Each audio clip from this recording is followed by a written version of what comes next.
नमस्कार, मैं हूं अर्पिता आर्य और आप देख रहे हैं डिबेट का नंबर 1 शो दंगल। आज बात उस राज्य की जहां दंगल का खेल इन दिनों सियासी हो चला है। हरियाणा विधानसभा चुनाव में एक महिला पहलवान के आने से मुकाबला दिलचस्प हो गया है। वो महिला पहलवान कोई और नहीं बल्कि विनेश फोगाट है, जिसे कांग्रेस ने सबसे कठिन मैदान में उतार दिया है। कांग्रेस ने जुलाना से टिकट देकर ताल ठोक दिया तो विनेश फोगाट ने भी चुनावी प्रचार का यलगार करके बीजेपी को ललकारा है। 2 बार से हरियाणा की सत्ता पर बैठी बीजेपी के लिए कांग्रेस ने बड़ी चुनौती पेश कर दी।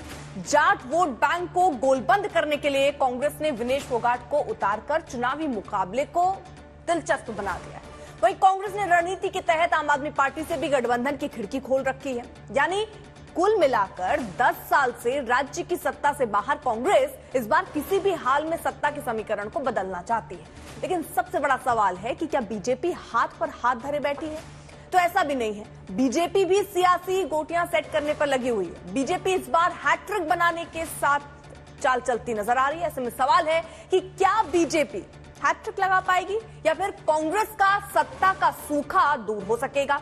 आज हरियाणा के दंगल में हर दांव पेच पर होगी बड़ी बहस, लेकिन सबसे पहले देखिए ये रिपोर्ट।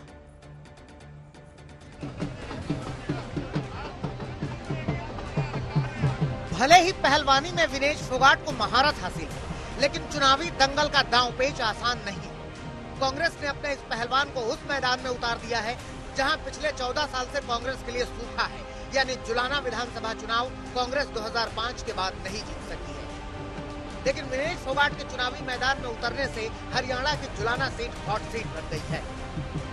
तो बस सभी का मैं शुक्रगुजार हूँ, धन्यवाद हूँ। और एक ऐसी पार्टी से जुड़ने का मौका मिला है जो हमारे साथ बुरे से बुरे टाइम में भी खड़ी थी और आगे भी खड़ी रहेगी किसी भी महिला के साथ में जो भी कभी भी गलत होगा। बस उनको आश्वस्त करना चाहती हूँ कि जो मेहनत हमने कुश्ती में की है इतनी मेहनत हम अपनी करेंगे और जो लोगों का प्यार है, जो सम्मान है, उसका हम बना के रखेंगे और एक अच्छी शुरुआत करेंगे हम जुलाना से। जाटलैंड की सीट पर हमेशा से क्षेत्रीय पार्टियों जैसे INLD और JJP का प्रभाव रहा है, लेकिन जाट समुदाय से आने वाली विनेश और बजरंग के कांग्रेस में शामिल होने से पार्टी को जाट वोट बैंक को साधने में मदद मिलेगी। जाट बिरादरी के लोग राज्य की कुल जनसंख्या का करीब 25% है। साथ ही विनेश फोगाट का ससुराल जुलाना में ही पड़ता है। यहाँ के 6 खाप पंचायतों का पूरा समर्थन विनेश के साथ है। राठी समुदाय ने भी विनेश फोगाट का स्वागत किया है। खेल की दुनिया में कामयाबी और जुझारू व्यक्तित्व ने विनेश की लोकप्रियता युवाओं और खिलाड़ियों में बढ़ा दी है। यही वजह है कि विनेश फोगाट की दावेदारी ने इस बार चुनाव को दिलचस्प बना दिया है। 1.5-2 साल से यही बयान नहीं सुन रहे हैं, जेल ही रहे हैं। ओलंपिक्स में जा रहे तब भी ऐसे ही बोल रहे हैं, अगर नहीं जा रहे हैं तब भी ऐसे ही बोल रहे हैं। उनकी मानसिकता दर्शाता है। अगर वो बोल रहे हैं कि किसी भी खिलाड़ी का अगर ओलंपिक्स जैसे लेवल पे अगर मेडल नहीं आता है, वो बोल रहे हैं कि मुझे खुशी हुई, उनके ऊपर तो देशद्रोह का मुकदमा दर्ज होना चाहिए। वो एक देश का मान रहे हैं। वो मेरा मेडल नहीं था, वो देश का मेडल था, देशवासियों की मेहनत थी, देशवासियों का प्यार था और उस प्यार को वो ठुकरा रहे हैं, उस प्यार को वो अनादर कर रहे हैं। इससे बड़ा जुर्म तो कुछ नहीं हो सकता। जो उन्होंने जो पाप किए हैं वो तो किए ही हैं, उसका तो कोई वो ही नहीं है। इस बीच हरियाणा में बीजेपी ने भी रणनीति बदल दी है। सूत्रों की माने तो बीजेपी आला कमान ने ब्रजभूषण शरण सिंह को विनेश फोगाट और बजरंग पुनिया पर किसी भी तरह के बयान न देने के निर्देश दिए हैं। और मैं इतनी बात जरूर मानता हूं कि भारतीय जनता पार्टी की रीति नीति के अंदर जो ढला हुआ कार्यकर्ता वो कभी भी पार्टी की विचारधारा के खिलाफ नहीं जाता। और जो कुछ साथी जो गुस्सा है उस गुस्से को जो है उनको मना भी लिया जाएगा, दूर भी कर दिया जाएगा। अंततः आप देखिएगा, जैसे मैंने कहा, बड़ा परिवार के अंदर कुछ बातें उठ जरूर सकती हैं, लेकिन उनको जो है शांत भी कर लिया जाएगा। बीजेपी तीसरी बार हरियाणा में जीत के लिए गोटियां बिछा रही है। 90 में से 67 सीटों पर बीजेपी ने अपने उम्मीदवारों का ऐलान कर दिया है। हरियाणा के सीएम नायब सैनी खुद इस बार लाडवा से चुनाव लड़ रहे हैं। वो राजनीति कर रहे हैं। वो राजनीति बिल्कुल राजनीति है। आप भी तो इनाम का ऐलान कर रहे थे। इनाम हमने दिया ना, हमने कहा है कि हमारी बेटी अगर राजनीति नहीं देखिए, अगर हमारे युवा खिलाड़ी का मॉरल डाउन होता है, ये हमारी ड्यूटी बनती है कि अपने खिलाड़ी का हम मॉरल डाउन नहीं करेंगे, उसके मॉरल को बढ़ाने का काम करेंगे। और मैंने तभी ये घोषणा की कि हमारी बेटी हमारी शान है और उसने दुनिया के अंदर भारत का नाम चमकाया है। मैंने तुरंत इस बात की घोषणा की। हालांकि दूसरी तरफ कांग्रेस 10 साल बाद वापसी के लिए फूंक फूंक कर कदम रख रही है। क्षेत्रीय और जातीय समीकरण को साधने के साथ साथ गठबंधन के फॉर्मूले पर भी कांग्रेस विचार कर रही है। 90 सीटों वाली हरियाणा विधानसभा में कांग्रेस ने अब तक 32 सीटों पर ही उम्मीदवारों का ऐलान किया है। वहीं आम आदमी पार्टी से गठबंधन के लिए भी दरवाजा खोल रखा है। एस्पिरेशंस होती हैं, महत्वाकांक्षाएं होती हैं एक राजनीतिक दल की, प्रत्याशियों की, उनको दरकिनार करते हुए एकजुट होकर मजबूती से हरियाणा के हित में और हरियाणा के लोगों की मांग के अनुसार मिलकर चुनाव लड़ा जाए। कौन सी सीटें होंगी, कितनी सीटें होंगी, इस पे बॉल बाय बॉल कमेंट्री नहीं की जा सकती है। ये कमरे के भीतर बैठ के जो चर्चाएं करी जाती हैं उससे जो एक निष्कर्ष निकलता है वो आपसे जरूर साझा किया जाएगा। बस मैं अलायंस पर इतना ही कह सकता हूं कि जब भी कोई सकारात्मक डेवलपमेंट होगी तो आपको जरूर बताया जाएगा। हरियाणा का चुनाव इस बार कांग्रेस और बीजेपी दोनों के लिए करो या मरो वाली स्थिति लेकर आया है। आम आदमी पार्टी, INLD और जेजेपी की भूमिका भी नतीजे को बदलने के लिए काफी है। ऐसे में देखना दिलचस्प होगा कि जब 8 अक्टूबर को नतीजे आएंगे तो हरियाणा के दंगल का असली पहलवान कौन होगा। जुलाना से अनमोल वाली के साथ आज तक ब्यूरो। तो खास मेहमान इस वक्त हमारे साथ जुड़ गए हैं, उनका तारुफ आपसे करा दें। राजीव जेटली, प्रवक्ता बीजेपी के, थोड़ी देर में हमारे साथ होंगे। महिमा सिंह, प्रवक्ता कांग्रेस पार्टी के, इस वक्त हमारे साथ है। राजेश गुप्ता, प्रवक्ता आम आदमी पार्टी के। दिग्विजय चौटाला, महासचिव जेजेपी के, हमारे साथ है। और संगीत राठी, राजनीतिक विश्लेषक के तौर पर स्टूडियो में हमारे साथ मौजूद हैं। सबसे पहले महिमा सिंह, मैं आपके साथ शुरुआत करना चाह रही हूँ क्योंकि राजीव जी अभी जुड़े नहीं है। गठबंधन बन रहा है आपका या नहीं बन रहा है आम आदमी पार्टी के साथ? शायद उन तक आवाज नहीं जा रही। राजेश जी, आप बता पाएंगे? देखिए, हम तो बड़े पॉजिटिव हैं इस बात को लेके। अभी तक जो चर्चाएं हो रही हैं काफी पॉजिटिव है।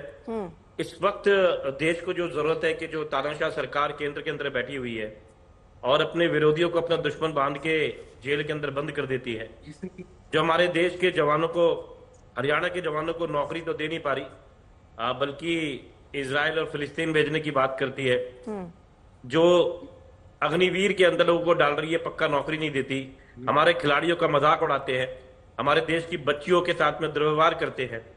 तो मुझे लगता है कि ऐसी सरकार को तो हटाना बहुत जरूरी है। और इसी बात को मद्देनजर रखते हुए आम आदमी पार्टी पॉजिटिव है गठबंधन को लेके। बाकी क्या फैसला अंतिम होता है इसके ऊपर चर्चाएं चल रही हैं। हमें लगता है कि चीजें पॉजिटिव रहेंगी। ठीक है। महिमा जी, आपको आवाज पहुंच रही है? मुझे आवाज बहुत कम मिल रही है आपके चैनल की। जितना सुन पा रही हूँ उसके हिसाब से अब मैं आपका उत्तर दे पाऊंगी, क्योंकि ना के बराबर आवाज मुझे सुन रही है। आपकी टीम शायद लगी हुई है कोशिश में। जी, अगर आप सुन पा रही हो तो मैं सवाल पूछूं। एक तो ये कि क्या आम आदमी पार्टी के साथ आपका गठबंधन, क्योंकि नजर उसी पर है। दूसरा, जिस तरह विनेश फोगाट और बजरंग पुनिया को चुनावी मैदान में उतारा गया है, उनको कांग्रेस के साथ लाया गया 2005 के बाद जुलाना में, अगर जीत की राह आप देख रहे हैं, कितनी बड़ी ये बात आप देखते हैं विनेश को मैदान में उतार के? मैं जितनी मध्यम आवाज में सुन पा रही हूँ, मुझे समझ में आया कि आपने हमारे गठबंधन के बारे में सवाल पूछा है और आप पूछ रहे हैं कि विनेश फोगाट और बजरंग पूनिया को लाने से हमारी रणनीति में और हमारे पूरे जो ये महायुद्ध है राजनीति का, इसमें क्या असर पड़ेगा। दोनों बातों का मैं आपको एक एक करके उत्तर दूंगी। पहली बात, आपने पूछा गठबंधन के बारे में, तो आप ये जानती हैं कि कांग्रेस एक महासागर है, राजनीतिक महासागर है, जिसमें से बहुत सारी विचारधारा की नदियां पिछले एक सदी से ऊपर निकली हैं। और आज की तारीख में भी जितने दल हैं उनमें आप देखेंगे तो ज्यादातर कांग्रेस से ही विलय हुआ है उनका।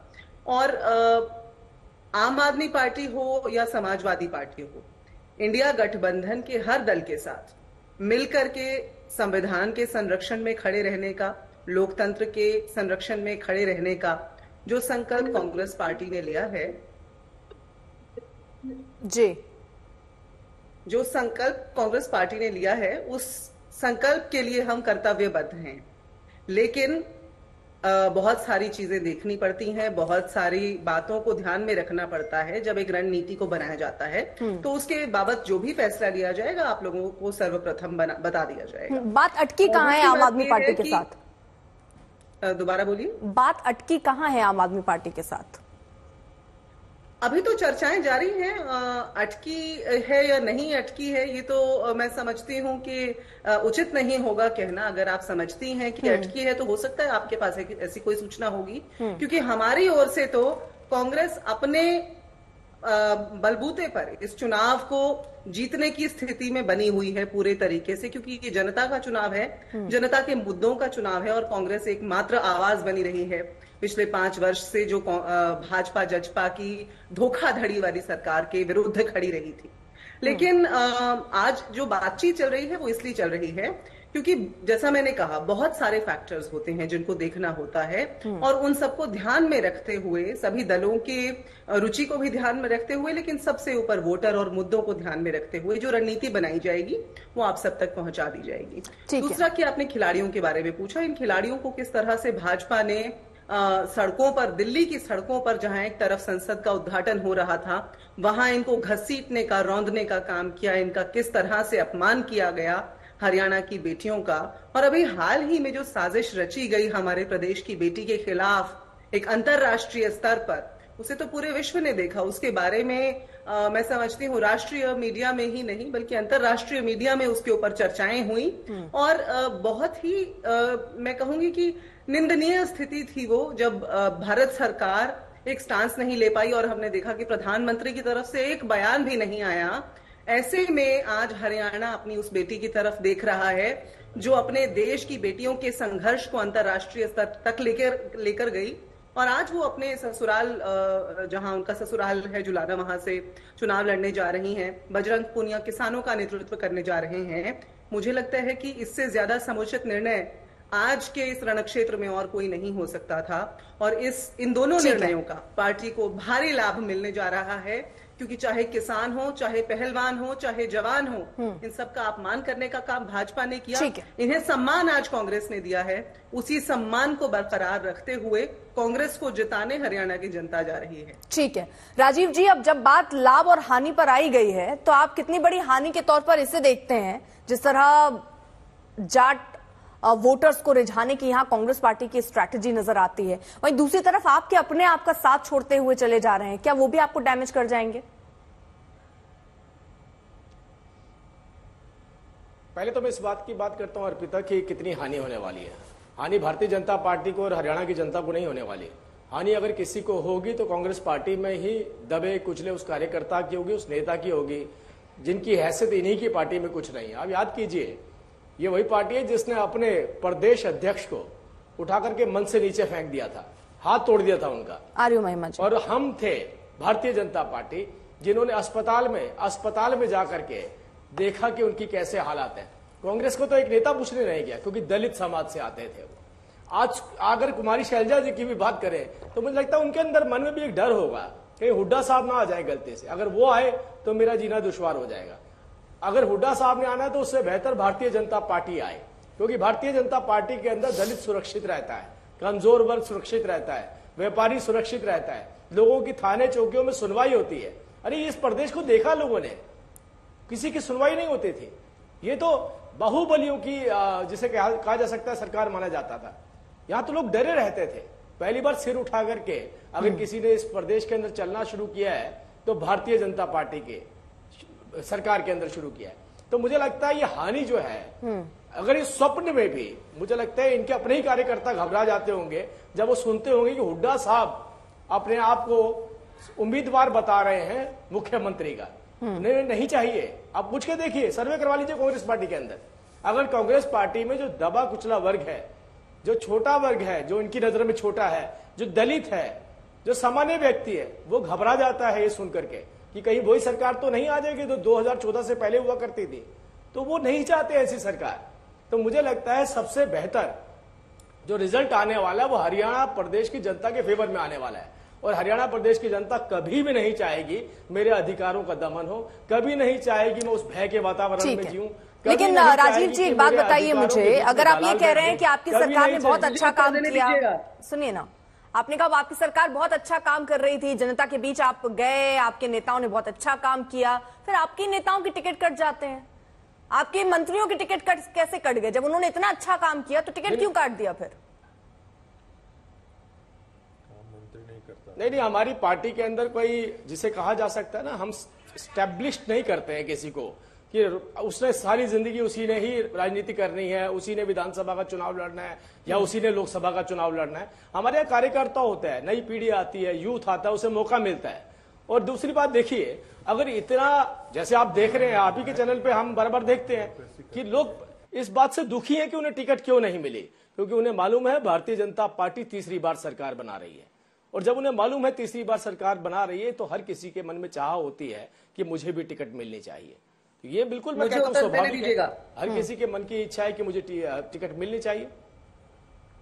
आप दीजिएगा, आप ही ने उत्तर देने। भाई हम तो कमजोर आदमी है, हम तो कमजोर आदमी है, भारतीय जनता पार्टी का राज है, सरकार है, इसलिए बोल पा रहे हैं। गलती से किसी और सरकार का आ गया तो हम तो वो भी नहीं बोल पाएंगे। अर्पिता जी, जब इनकी बात हो जाए तो मुझे बताइएगा, क्योंकि मैं आधे मिनट का उत्तर आपको जरूर दूंगी। ठीक है, आप इस पर उत्तर दीजिएगा। राजीव जी, मैं इस पर भी आपसे पूछना चाह रही हूँ, जो आपके साथ छोड़कर चले गए वो कितना डैमेज कर जाएंगे? क्योंकि जब जिक्र हो रहा है विनेश फोगाट का, तो बबीता फोगाट भी याद आती हैं। दादरी से चुनाव लड़े थे और आप ही के बागी नेता ने उनको हरा दिया था। तो भारी क्या पड़ेगा, नहीं पड़ेगा, आप क्या देखते हैं? क्योंकि साथ ये लंबी लिस्ट है। रणजीत चौटाला टिकट न मिलने पर निर्दलीय लड़ रहे हैं, आदित्य देवीलाल हरियाणा में मंत्री रंजीत सिंह चौटाला इस्तीफा दे चुके, निर्दलीय लड़ रहे हैं, सावित्री जिंदल हिसार से टिकट की उम्मीद थी, उनको नहीं मिला, निर्दलीय चुनाव लड़ने की बात कर दी। ओबीसी मोर्चा, जिसकी आपने 16 टिकट दिए ओबीसी के, ओबीसी मोर्चा के अध्यक्ष कर्णदेव कंबोज, वो तो ये कह रहे हैं कि भरवाएंगे, हम चुनौती दे रहे हैं खुले तौर पर। मैं अर्पिता एक बात बता दूं, ये भारतीय जनता पार्टी है। भारतीय जनता पार्टी भारतीय जनता से बनती है, नेताओं से नहीं बनती है। हमारी पार्टी जनता से बनी हुई है और जनता नेताओं को बनाती है। तो कहते हैं हमारे यहाँ पे ऐसा नहीं होता है। हमारी तो ट्रेनिंग का हिस्सा यही है कि आप कार्यकर्ता के रूप में काम करो, आपको दायित्व दिया जाएगा, वो मुख्यमंत्री का दिया जाएगा या मंत्री का दिया जाएगा या विधायक का दिया जाएगा। बहुत क्लियर होता है हमारा संदेश। हमारे ऐसा नहीं है कि 5 साल पहले निर्धारित हो जाता है कि यही चुनाव लड़ेंगे, इसके अलावा तो किसी की हैसियत नहीं है चुनाव लड़ने की। तो यहाँ पे वो माहौल नहीं है। तो आप इस बात को भी, इसको ऐसे भी ले सकते हैं कि छोटे से छोटा कार्यकर्ता को भी मौका मिल सकता है। ऐसा नहीं कि कोई 2 बार 4 बार 5 बार मंत्री रहा है तो वो कंटिन्यू रहेगा हमारे पास। तो ये खूबसूरती है भारतीय जनता पार्टी। नहीं सर, ये भूपेंद्र सिंह हुड्डा जी की जगह कोई दूसरा नाम लेकर के दिखा दे, क्या लगा ले सकते हैं? राजीव जी, ये खूबसूरती है या ये रणनीति है? अगर हमारी उतारने से वोट कटेंगे, क्या ऐसी स्ट्रैटेजी बीजेपी की है? नहीं, हम तो नहीं चाहते कि कोई भी निर्दलीय खड़ा हो, लेकिन सबकी इच्छा होती है चुनाव लड़ने की। जो लड़ना चाहता है वो लड़ सकता है और हमारी खूबसूरती रणनीति में तब्दील हो जाती है, तो ये भी हमारे लिए ही बेहतर है। चलिए, तो हमारी जो खूबसूरती है, हमारी खूबसूरती भी रणनीति में नाम दे दे तो वो भी बेहतर है। महिमा जी, एक वो गाना है ना, नाम बड़े और दर्शन छोटे। अभी जो बात कही भारतीय जनता पार्टी के प्रवक्ता ने कि हमारी ट्रेनिंग होती है, भाई कौन सी ट्रेनिंग? आज तो कहीं की ईंट कहीं का रोड़ा, भानुमति ने कुंभा जोड़ा बनी हुई है भाजपा। और ऐसे में जब भारतीय जनता पार्टी में आज इस्तीफों का लगभग शतक लगने जा रहा है, तो कौन से रणनीति की, कौन सी ट्रेनिंग की और कौन सी जीत की बात भारतीय जनता पार्टी के प्रवक्ता कर रहे हैं? मुझे लगता ही नहीं आईना देखने की जरूरत है। और दूसरी बात, ये आपने कुछ नाम गिनवा दिए, कुछ और नाम है। आपको याद होगा कर्णदेव कंबोज को किस तरह से उनका हाथ, उन्होंने नायब सिंह सैनी का हाथ झटक दिया था। आज ही कन्हैया मित्तल का बयान आया है, जो पहले गाना गा के कह रहे थे जो राम को लाए हैं हम उनको लाएंगे। आज कन्हैया मित्तल कह रहे हैं कांग्रेस बढ़िया है और सनातन किसी एक पार्टी की नहीं है। रॉकी मित्तल ने गाना गा के राहुल गांधी से माफी मांगी। तो इसलिए जरा जाग जाएं भारतीय जनता पार्टी के प्रवक्ता, जरा सच से मुखातिब हो जाएं। किसी झूठ में किसी और दुनिया में जी रहे हैं। हम जेल में जाके टिकट नहीं देते हैं लोगों। आप तो जेल में जाकर के टिकट दे रहे हैं, मतलब जिन्होंने घोटाले किए उन्हें भी टिकट दे रहे हैं। तो यहाँ पे आपकी पार्टी की जो नींव जिस बात पर रखी गई थी वो तो उजागर हो रही है। इसीलिए देखिए ना, आपके कैंडिडेट जेल में बैठे हैं, जेल में जाकर भी टिकट देनी पड़ती है। मतलब इतना अभाव है आप लोगों के पास। इसीलिए चर्चा की मर्यादाएं भूल गए हैं, चर्चा की मर्यादाएं भी भूल गए हैं। क्योंकि मैं इतनी देर से धैर्य रखे हुए थी, इंतजार कर रही थी खत्म कर ले तो मैं बात रखूं। लेकिन ये जो बौखलाहट इनकी दिख रही है ना, ये अच्छी है। हरियाणा की जनता इस बौखलाहट को देखना चाहती है, क्योंकि पिछले 10 साल तिल तिल करके हरियाणा की जनता, हरियाणा के किसान मरे हैं। जिस तरह से धोखाधड़ी हरियाणा की जनता के साथ हुई, हरियाणा की जनता कुछ भी बर्दाश्त करेगी। लेकिन ये इस देश की इल्जाम भी आप ही के कैंडिडेट पे लगाया है, आप ही के बागी ने। आप ही के कैंडिडेट पे लगाया है कि एक आदमी धोखेबाज है, जिसको टिकट दी गई है, उसके खिलाफ एफआईआर दर्ज हो रही है। हमने नहीं, आप ही कैंडिडेट जो है और उसके आप ही के कैंडिडेट ने, आप ही की पार्टी के कार्यकर्ता ने आपके कैंडिडेट पे लगाया, धोखेबाजी का इल्जाम। लाल के हसीन से अपने लोकोक्ति खूब याद रहनी चाहिए आपको।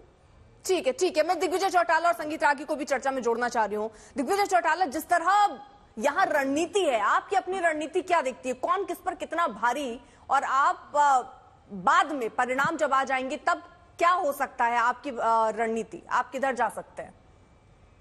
ये बीजेपी के प्रवक्ता हमारे साथी राजीव भैया कह रहे थे कि हमारी रणनीति, हमारी स्ट्रेटेजी, इनकी एकमात्र स्ट्रेटेजी होती है बीजेपी वालों की। हमने इनको बहुत नजदीक से देखा है।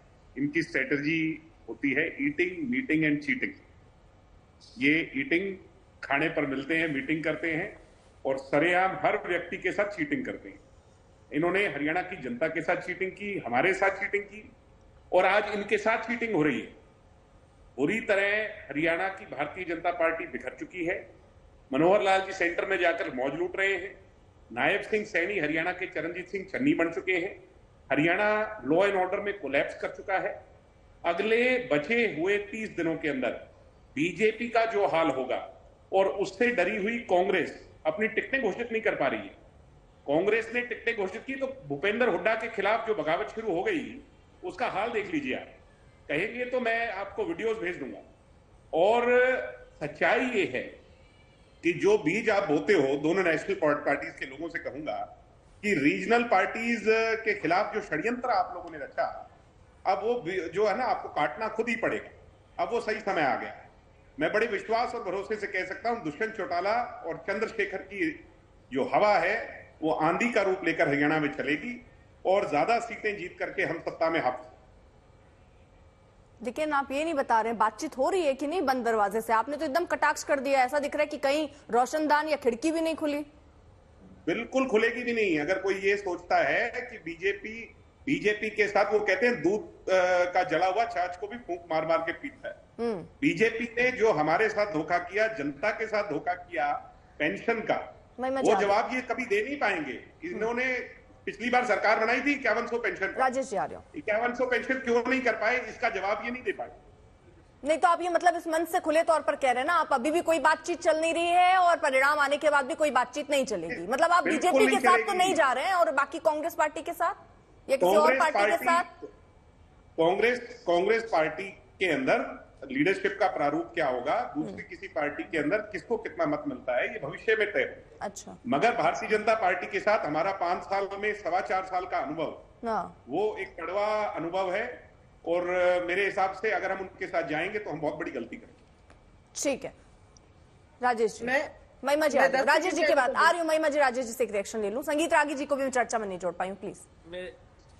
मेरा पिताजी ये कह रहा था कि जो हमारे राजीव भाई कह रहे थे कि बहुत अच्छी सरकार इनकी चल रही है, तो फिर वो 10वें साल में खट्टर साहब को क्यों बदल दिया भैया इन्होंने?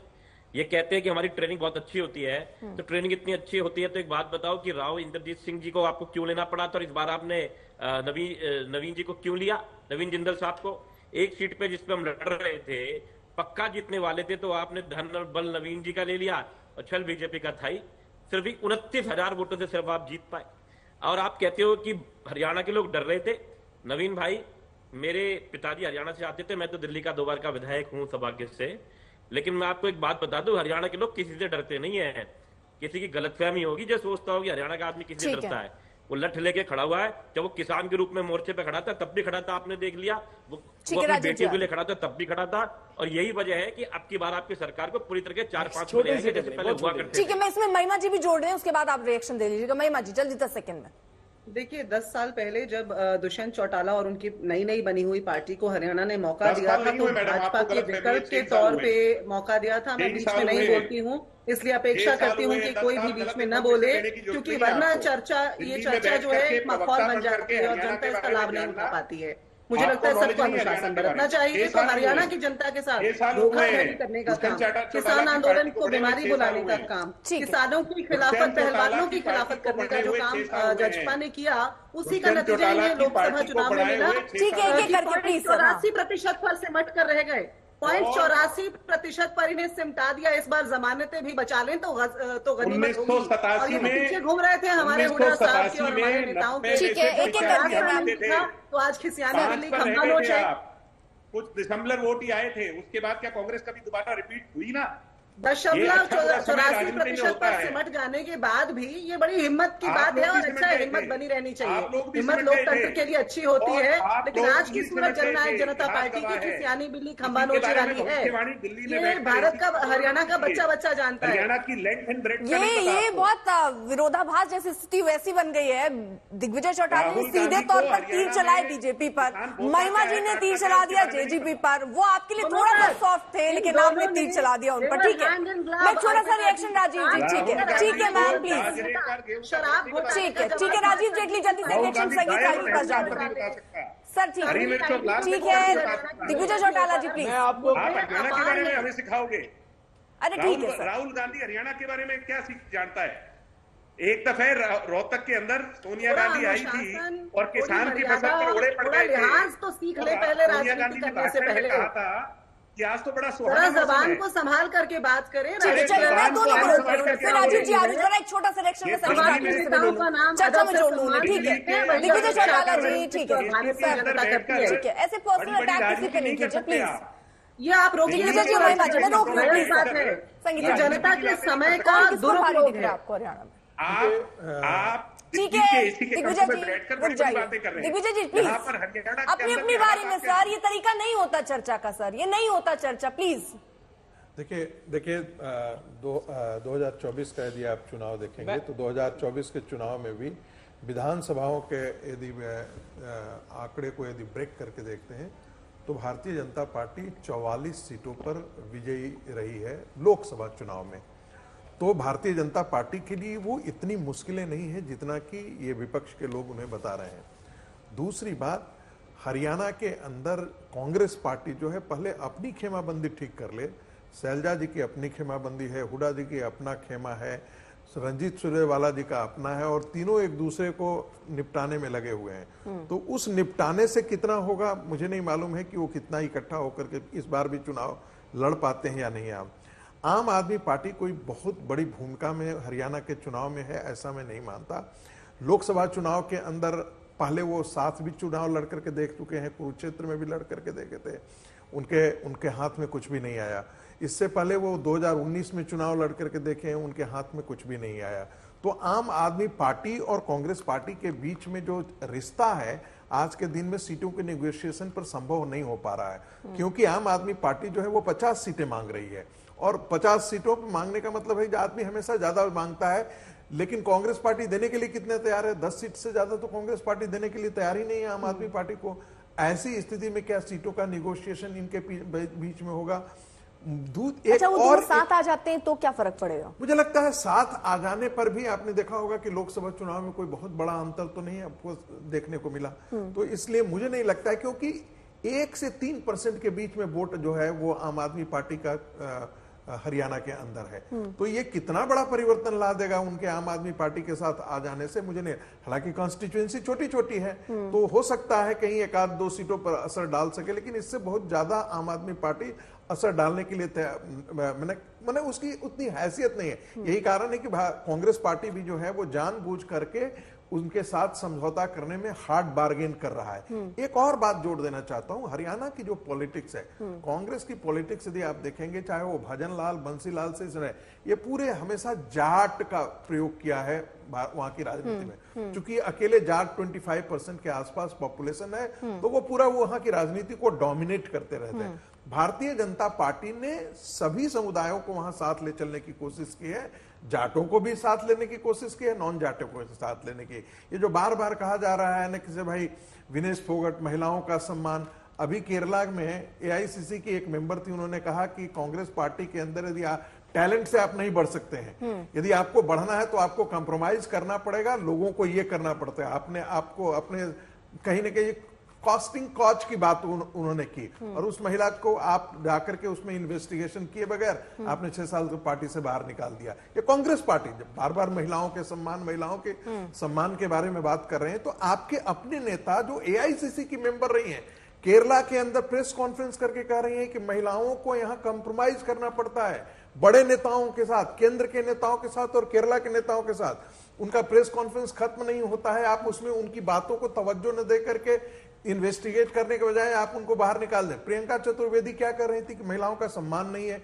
तो ये विनेश फोगाट को लेकर के कम से कम, जब आज विनेश फोगाट जब कांग्रेस पार्टी के साथ आ गए हैं, तो इस बात को भी सामान्यतः यदि आप देखेंगे कि जनरल परसेप्शन जो था वो अब एक निकल करके आ रहा है कि ये पूरा का पूरा जो जंतर मंतर का जो सारा जो प्रदर्शन था वह भी कहीं ना कहीं कांग्रेस द्वारा प्रायोजित था। कांग्रेस पार्टी की उसमें बहुत बड़ी भूमिका थी, नहीं तो वो मामला भी हल हो गया होता, ऐसा मेरा आकलन है। और बाकी लोगों का भी बड़े आरोप, महिमा जी बड़े आरोप लगा रहे हैं कि अगर ये प्रदर्शन हुए तो कहीं आपकी शय थी इस वजह से, नहीं तो मामला हल हो जाता।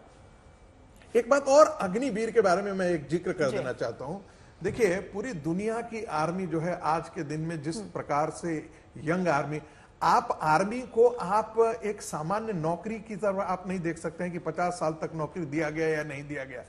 जो भी एक आदमी होता है आज के दिन में, हम सब कोई चाहता है कि हमारी यंग आर्मी रहे, क्योंकि बैटल फील्ड में आपको यदि लड़ना है तो 50 साल और 40 साल का आदमी आपको लड़ने के लिए नहीं, तो ऑलवेज रेडी। भारत सरकार ने जो सोच करके कि आज की दुनिया में एक अजब नए तरीके का चैलेंजेस है, आपके टेरेन अलग है, आप चाइना से भी भिड़ते हैं, और आज के दिन में तो आपके पास 3.5 फ्रंट वार की बात लोग करना पड़ा, पहले 2.5 फ्रंट वार की बात करते थे, अब तो बांग्लादेश के बाद कई बार लगता है कि 3.5 फ्रंट की वार, एक अंदर की भी आपकी एनिमी है। तो ऐसी स्थिति में आप किस प्रकार, आप आर्मी पर छोड़ दीजिए, ये कहना कि हरियाणा के लोगों को अग्निवीर, राजस्थान के लोगों को अग्निवीर, भाई अग्निवीर में सारे देश से जाते हैं, और ऐसा नहीं है कि अग्निवीर यदि उन्होंने 5 साल 7 साल सेवा कर लिए तो बाकी जगह वो नौकरी नहीं करते हैं। आप मुझे बता दीजिए 18 साल में कितने लोगों को जो नौकरी मिलती है मीडिया में, 18 साल के काम कर 18 साल वाले लोगों को मीडिया में नौकरी मिलती है, 22 साल शिक्षा के क्षेत्र में काम करने वालों को नौकरी मिलती है, इतने कम उम्र में उनको नौकरी मिल रही है, और उसके बाद बहुत सारी उनकी समस्याओं का समाधान इस सरकार ने कर दिया है। ठीक, महिमा जी,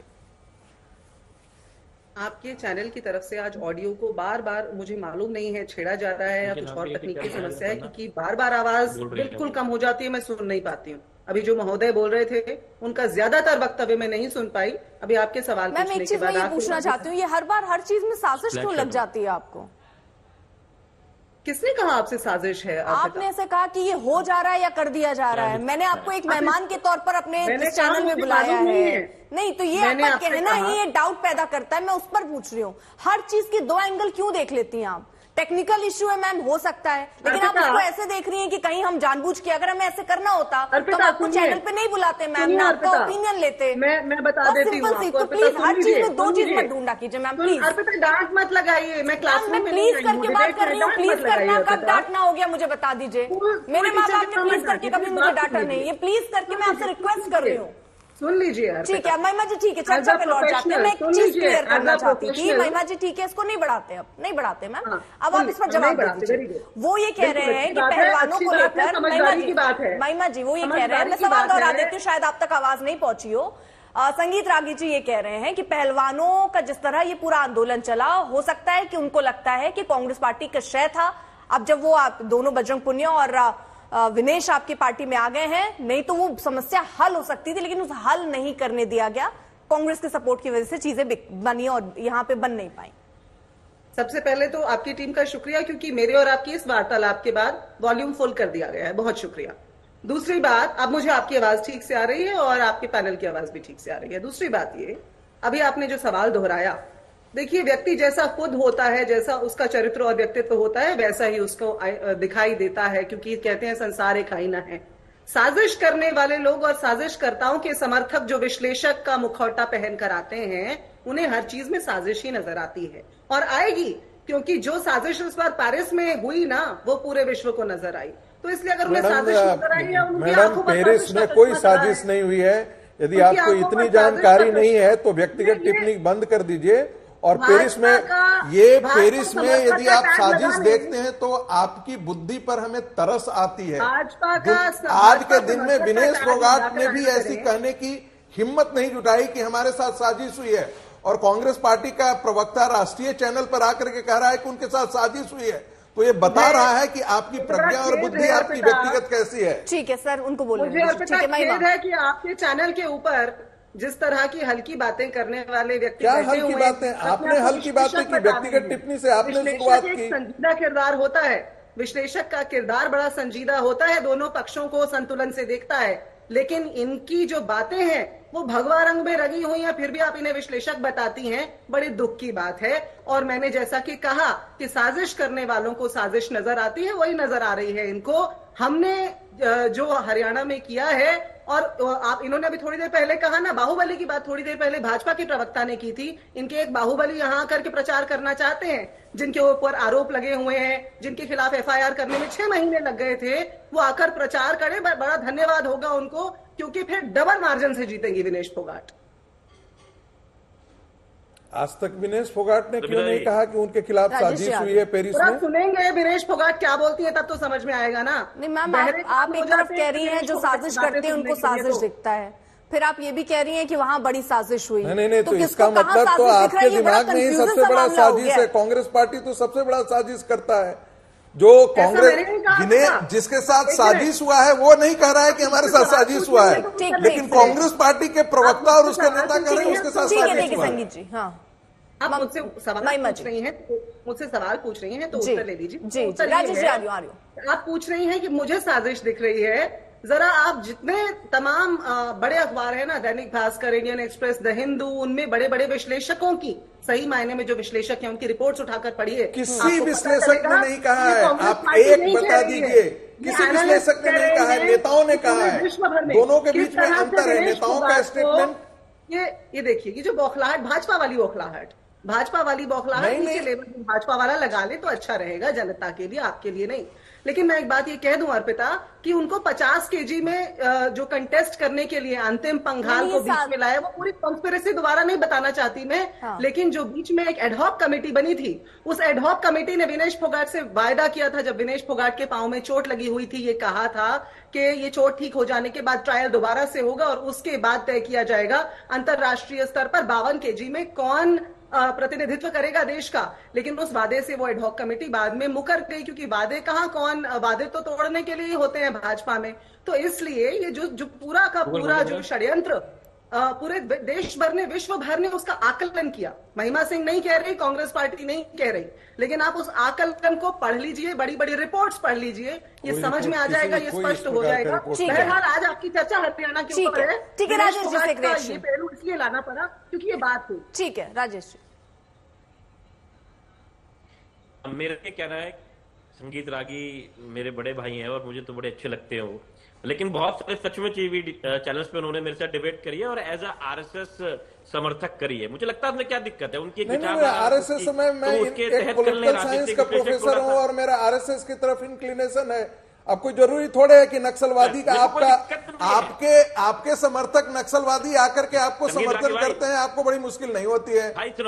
आपको तो बंधु मुश्किल नहीं होती है। मैं तो कहता हूं कि हाँ, मैं हिंदुत्व का समर्थक हूं और मैं पॉलिटिकल साइंस का प्रोफेसर हूं।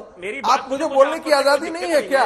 आप अपनी विचारधारा रखो। ठीक है राजेश जी, हाँ। मेरे को आपकी विचारधारा से कोई तकलीफ नहीं, आप रखो, मैं अपनी रख रहा हूँ, उसमें झगड़ा क्या है? आप मुझे नक्सलवादी और आतंकवादी यहाँ पर कहोगे, मुझे 2 बार जनता ने चुना हुआ है, अभी आपको निगम पार्षद की टिकट नहीं मिली, इतना मत बोला करो। नहीं कह रहा हूँ सर, मैं आपको भाई कह रहा हूँ तो भाई की भाषा को भाई में जवाब दो, ठीक है? अब आगे सुनो। आपने कहा कि कांग्रेस पार्टी, हालांकि मैं कांग्रेस का प्रवक्ता नहीं हूं, आपने कहा बार बार वहां पर जाट बहुल मुख्यमंत्री बनाए जाते हैं। पहला मुख्यमंत्री जानते हैं आप कौन थे हरियाणा के? उनका नाम था भगवत दयाल शर्मा। और आप जानते हो सबसे बड़े नेताओं में से एक, आपने तो सारे गिन दिए, भजन लाल जी को भी गिन दिया। भजन लाल जी जाट नहीं थे, भजन लाल जी बिश्नोई थे। तो आपको मालूम होना चाहिए कि आप कुछ भी बात कह रहे हैं, लेकिन चलिए मैं आपकी बात का ध्यान न देके, मजेदार बात है कि हमें जवाब देना चाहिए भाजपा के प्रवक्ता का। अब आप सवाल ज्यादा कर रहे हैं, जवाब हम ज्यादा दे रहे हैं, ठीक नहीं है। मेरा फिर ये कहना है, और आपने कहा कि हमारा वोट बहुत कम है, 2% है, 3% है, 5% है। मेरे भाई, जब विधायक का चुनाव होता है तो जो मार्जिन होता है वो 2-3 हजार का ही होता है। अगर हरियाणा के अंदर हम मिलकर लड़ रहे होते कांग्रेस से, तो 147 सीट नहीं आ जाती भाजपा की, 2-2 हजार, 5-5 हजार, 500 वोटों से जीती हुई है ना। गोवा में उनकी सरकार बन पाती। तो इस बात को आप समझो कि छोटी, और दिल्ली की सुनो।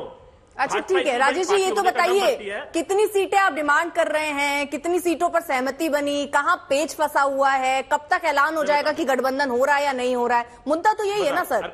चलिए किसका कितना अस्तित्व वो दिख जाएगा अभी। एक क्लैरिफिकेशन कर दीजिए, मैंने उनको नक्सल नहीं बोला था, 2020 के अंदर भी किसी अन्य लोगों को बुद्धिजीवी लोग नक्सल बैठ जाते हैं, उनको मैं बात कर रहा हूं। बताइए क्या था अर्पिता जी, फिर से पूछिए सर। हाँ, मैं ये कह रहा हूं कि दिल्ली के अंदर 2020 में जेडीयू को 2 सीटें बीजेपी ने दी और 2 कालियों को दी। अब बताइए, गठबंधन में बहुत सारी बातों पे बात करनी होती है, उसी तरीके से हम बात कर रहे हैं, हम और कांग्रेस मिलकर बात करें, और भी जो पार्टियां जो संविधान की रक्षा करने के लिए आगे आना चाहती है, जो तानाशाही को खत्म करना चाहती है, जैसे मैंने कहा जो हमारे युवाओं कहीं ऐसा तो नहीं कि ये दिक्कत यहाँ आ रही हो कि कांग्रेस पार्टी को ये अपना फायदा नहीं दिख रहा, क्योंकि कांग्रेस के तमाम नेता ऐसे हैं जमीन से जुड़े या अंदर खाने में ये कह रहे हैं कि आम आदमी पार्टी को साथ लाने का कोई फायदा होगा नहीं। आम आदमी पार्टी को जरूर फायदा हो सकता है, लेकिन कांग्रेस को कोई फायदा नहीं होगा।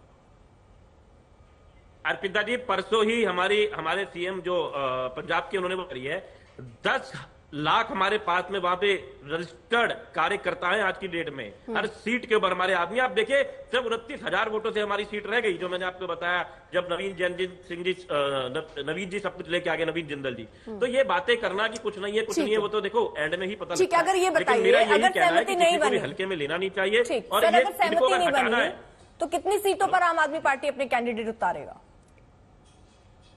नहीं, आप पूरे 90 पे तैयार हैं, हमारी पूरी तैयारी है। मैंने यही आपको बताया कि 10 लाख ये तो आपने डंकी की चोट पे बता दिया, तो मुझे ये बता दीजिए आप कितने की डिमांड कर रहे हैं? 50 की? नहीं, ये देखिए, ये बातें ऐसी है कि ये अभी आते चल रही है। हम तो डिमांड 90 की कर ले, 89 की कर ले, कांग्रेस भी 89 की कर ले कि एक सीट पे कांग्रेस, ऐसा नहीं होता है। बैठ के बातें होगी, कौन किस सीट पे मजबूत है, कौन भाजपा को हरा सकता है, इस पे चर्चाएं होंगी, बातें होंगी, और मुझे लगता है पॉजिटिव चीजें इसमें से निकल के आएंगी। ठीक, कब तक? बहुत जल्द आंसर मत कीजिएगा, क्योंकि समय बहुत कम है।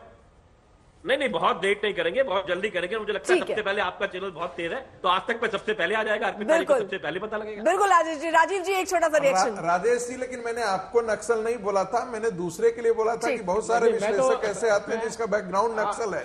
मैं तो भाई आपका भाई हूँ, जो मर्जी कह लो, जैसा चलिए भाई बंधु से थोड़ा ऊपर उठ लेते हैं। हाँ राजीव जी। हाँ अर्पिता, मैं जब तक ये आम आदमी पार्टी के प्रवक्ता बोल रहे थे राजेश गुप्ता जी, तब तक मुझे हंसी क्यों आ रही थी, उसका मैं इसकी एक वजह बताता हूँ। इनके गुड़गांव के जो दावेदार हैं कि वो चुनाव लड़ेंगे, इनकी नजर में सबसे मजबूत शायद वही होंगे। आज ही उनकी पत्नी ने भी और पुत्र ने भारतीय जनता पार्टी ज्वाइन कर ली। सोचिए आप, आम आदमी पार्टी के कार्यकर्ता जो हैं उनको भी भारतीय जनता पार्टी की जो नीतियां हैं वो बेहतर लगती हैं, तो उस परिवार का व्यक्ति अगर उनके अपने कैंडिडेट के साथ नहीं खड़ा तो आम आदमी कैसे खड़ा होगा? उसका अब मैं एक चीज इसमें जोड़ना चाहती हूँ। उमेश ठीक है राजेश जी, एक सेकंड सर, एक सेकंड राजीव जी, मुझे गुप्ता जी से एक छोटी सी बात, एक सेकंड राजेश जी, नहीं राजेश जी एक सेकंड, मेरा एक काउंटर सवाल ले लें, फिर मैं आ रही हूँ सर, आ रही हूँ।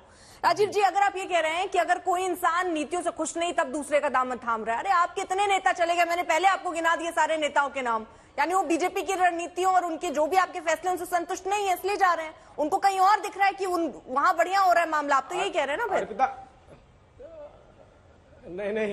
नहीं अर्पिता, मैं आपसे क्या बोल रहा हूं आपने शायद सुना नहीं। मैंने कहा जो कैंडिडेट तैयारी कर रहा है चुनाव लड़ने की, उसकी खुद की पत्नी और पुत्र ने भारतीय जनता पार्टी आज ही ज्वाइन कर ली।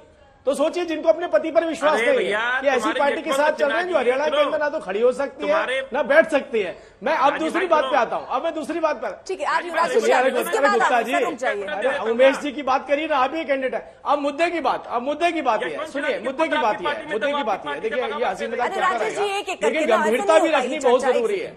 गंभीरता, मैं बड़ी देर से बोला ही नहीं, मैं तो सुन रहा था सबको। मैं कह रहा हूं, देखिए मुद्दे की बात यह है, इस प्रदेश के अंदर पेंशन देने वाले दलाल होते थे, इस प्रदेश के अंदर सीएलयू देने वाले दलाल होते थे, इस प्रदेश के अंदर किसी भी तरीके की नौकरी देने वाले दलाल होते थे। ये सारे जितने दलाल थे उनकी दुकानें हमने बंद कर दी हैं। अब मुद्दे की बात यह है, क्योंकि वो दुकानें बंद हो चुकी हैं तो इसलिए अब कांग्रेस पार्टी को कार्यकर्ता तक नहीं मिल रहा, क्योंकि इनको कार्यकर्ता पालने के लिए सरकारी नीतियां, सरकारी रिसोर्सेज में छेद करने पड़ते थे, वहां से इनके कार्यकर्ता पलते थे। ऑनलाइन व्यवस्था के चलते हर आदमी के पास, अंतिम व्यक्ति के पास वो अधिकार पहुंच रहे हैं। अब यहां पर मुद्दा कब से बड़ा क्या है, जहां से मैंने शुरुआत करी थी, हम शैलजा जी को सुरक्षित चाहते हैं हरियाणा में, और वो सुरक्षा भारतीय जनता पार्टी दे सकती है, और ये सुनिश्चित हमने करना है। ये महिमा सिंह जी से पूछिए क्या वो सुरक्षा दे सकते हैं, और अगर दे सकते हैं तो शैलजा जी के मुंह से एक बार निकलवा दीजिए कि मैं भूपेंद्र सिंह हुड्डा जी का नेतृत्व स्वीकार करती हूं, क्योंकि उन्हें भी मालूम है कि मेरे ही अध्यक्ष को तो उठाकर मन से नीचे फेंका था। तो ये हालात मेरे साथ पैदा ना हो जाएं, और अगर इनके साथ पैदा हो सकते हैं तो हरियाणा की जनता के साथ क्या हालात होंगे इसका अंदाजा लगाइए। बुलवा दीजिए इनसे अभी। ठीक है महिमा जी, रिएक्शन आपका। घुटनों पे टिके लोग, सुविधा पे बिके लोग, बरगद की करते हैं बातें, गमलों में उगे लोग। कांग्रेस पार्टी एक बरगद का पेड़ है जिसकी मजबूत जड़ें कई कई हैं, अपार हैं। भारतीय जनता पार्टी का तो शतक लगने वाला है इस्तीफों का, और कांग्रेस पार्टी के आपको मालूम होना चाहिए कि एप्लीकेंट्स ही 2500 से ज्यादा थे।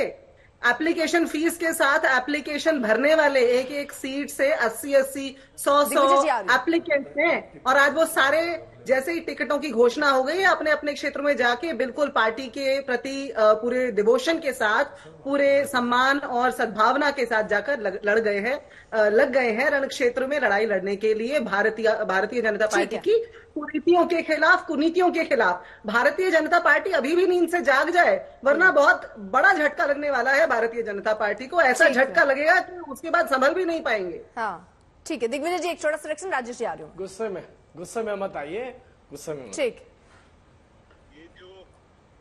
ये जो इतना कांग्रेस दम भर रही है तो एक लिस्ट और जारी कर दीजिए। ये 2,500, 3,000, 3,000, 5,000, 10,000 इसी संख्या में छोड़ करके जाएंगे, विकटें नहीं गिरेगी, ग्राउंड ही उखड़ जाएगा। जिस दिन कांग्रेस ने लिस्ट जारी की, और कांग्रेस डरी हुई है, मैं आपको बता दूं कांग्रेस 11 तारीख को रात को लिस्ट जारी करेगी। कांग्रेस की आज हालात ये हो चुकी। और रही बात भारतीय जनता पार्टी की, भारतीय जनता पार्टी सुरक्षा शैलजा जी को क्यों दे? हमारे यहां पर एक्स एमएलए को मार दिया जा रहा है सड़कों पर, उनको सुरक्षा क्यों नहीं मिली? मॉब लिंचिंग हो रही है, उनको सुरक्षा क्यों नहीं मिली?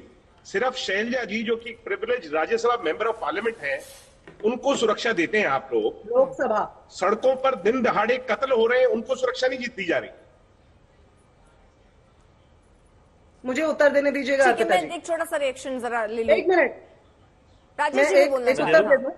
ठीक है, मैं एक उत्तर पहले दे दूं अर्पिता जी। 10 सेकंड में कि देखिए ये अच्छी बात है, वक्तव्य अच्छा कर लेते हैं, चौटाला साहब के पौत्र हैं, ये बहुत अच्छी बात है। लेकिन जितना अच्छा उनका वक्तव्य है उतनी अच्छी अगर उनकी जमीनी समझ भी हो जाए तो और अच्छा हो जाएगा। पहली बात तो शैलजा जी चुनी हुई लोकसभा की सदस्य हैं, राज्यसभा की प्रिविलेज सदस्य। जमीनी समझ दिल्ली में दूसरी बात ये और दूसरी बात ये कि आज बात कर रहे हैं हरियाणा के अंदर होने वाली लिंचिंग्स की और हरियाणा के अंदर होने वाले जो अटैक्स हैं उसकी, लेकिन जब सरकार में हाथ मिलाकर चल रहे थे और मलाई खा रहे थे सत्ता की, उस समय जो धोखाधड़ी हरियाणा की जनता के साथ की वो याद नहीं आई। ठीक है राजेश जी।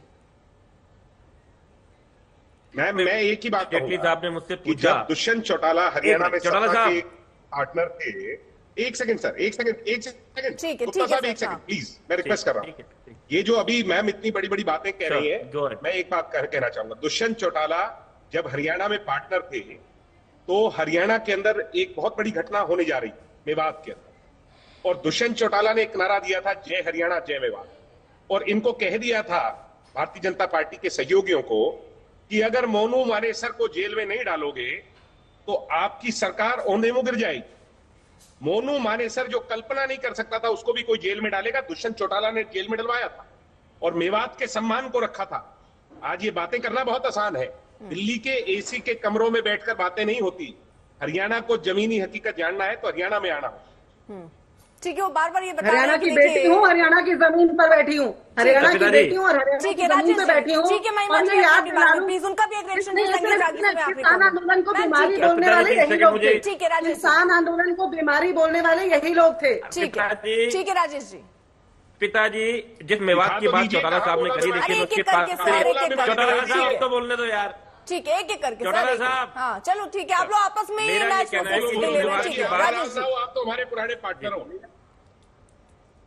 जी। जिस चौटाला साहब जो बात आपने करी, जिस मेवात की मेरे घर से 4 किलोमीटर दूर से शुरू होता है, मैं सोना मेरा गांव है, उसी के बिल्कुल पास से शुरू होता है। बड़ी तकलीफ होती है, जो आजादी से पहले जहां कभी दंगे नहीं हुए, आजादी के बाद कभी दंगे नहीं हुए, वहां दंगे कराने की कोशिश करी गई। मुझे इस बात की पर्सनल बहुत दिक्कत है। और हमारी पार्टी तो इस बात के सख्त खिलाफ रहती है। और जिस तरीके की राजनीति लगातार वहां पे होती रही है, और खासकर के राजीव जी ने जो बात करी मैं उसका भी जवाब दे दूं कि हमारे कैंडिडेट की वाइफ ने, बेटी ने दूसरी पार्टी ज्वाइन कर ली, तो चौटाला साहब की फैमिली में भी अलग अलग, उसमें क्या दिक्कत है? विचारधाराएं अलग अलग, दो भाई अलग लड़ लेते हैं। बंसी लाल जी की जो पुत्रवधू थी वो अलग पार्टी से लड़ लेती थी, और इनकी पार्टी का ये सब जवाब दे मुझे कि जयंत चाय पिलाने वाला भी घर में नहीं बचा, मैं इसलिए बोल रहा था। अब उनको घर में चाय बचाने वाला, चाय जिसको पिलाने वाला नहीं बचा उसको आप चुनाव लड़वाने वाले हैं, बताइए। अरे मेरे भाई बात सुनो, अब घर में चाय सुनो, हम बीच में नहीं बोलते, सुनो। मैं आपसे पूछ रहा हूँ, जयंत सिन्हा मिनिस्टर थे, यशवंत सिन्हा जी उनके खिलाफ धरने पे बैठे हुए थे, तो बाप बेटे एक नहीं हुए। राजनीति है, इसके अंदर क्या दिक्कत है? विचारधारा किसी सबकी अलग हो सकती है, यही बात आप नहीं समझते। मैं संगीत रागी भाई से भी ये कह रहा था, विचारधारा अलग हो सकती है, लेकिन आप दुश्मन मान लेते हो, उसको जेल में डाल देते हो। आपके तो देशद्रोही है, आपके तो नक्सली है। हम इस सब देश के वासी हैं, देश को एक रखेंगे, और ये आम आदमी पार्टी का सबसे पहला कर्तव्य और नारा है, और यही हरियाणा में होने जा रहा है। हरियाणा के लोग एक होके, इकट्ठे होके भाजपा को बाहर करने जा रहे हैं। गमले में उगे हुए लोग, गमले में उगे हुए कौन लोग हैं जो चांदी के चम्मच लेकर के पैदा होते हैं? भजन लाल का बंद, चौटाला जी का परिवार, इनका परिवार, हुड्डाओं का परिवार, ये पूरी की पूरी हरियाणा की राजनीति को कंट्रोल करता है। आम आदमी कब नीति निर्णय करने की हैसियत पाएगा? ये 5 परिवार जो है, इनको सत्ता बनाए रखिए, इनको ये सबसे भ्रष्ट भी हैं, सत्ता में भी रहेंगे और कहेंगे कि हम देश की सेवा के लिए काम कर रहे हैं। महत्वपूर्ण बात है कि तीसरी जीत या फिर कांग्रेस की वापसी? मुझे नहीं लगता है कि कांग्रेस की वापसी होने वाली है। मुझे नहीं लगता है, कोई दूर दूर तक कारण मुझे नहीं दिखाई दे रहा है कि कांग्रेस पार्टी, हो सकता है कि भारतीय जनता पार्टी को अपने बल पर पूरे नहीं है, और आने वाले 10 में से आप 5 रह गए, लेकिन आप यदि आपकी जाट खिसक रहे हैं। मैं फिर आपसे कह रहा हूँ, मैं आपसे फिर कह रहा हूँ, कुछ चीजें ऐसा मैं बोलना नहीं चाहता हूँ टेलीविजन पर, लेकिन मैं एक चीज मैं कह रहा हूँ, वहां की जो डेमोग्राफी है, कास्ट कॉम्बिनेशन जिसे आप कह रहे हैं, वो कांग्रेस पार्टी के लिए अच्छी नहीं है और अच्छे संकेत नहीं है। आने वाले दिनों के लिए भी मैं ये कह देना चाहता हूं। तो फिलहाल अब संकेत क्या कहते हैं, बहुत जल्द रिजल्ट भी सामने होगा, लेकिन चुनावी ताल ठोकते हुए तमाम दल यहां पर नजर आ रहे हैं। लेकिन देखना होगा कि जनता किसे सर पर ताज पहनाती है।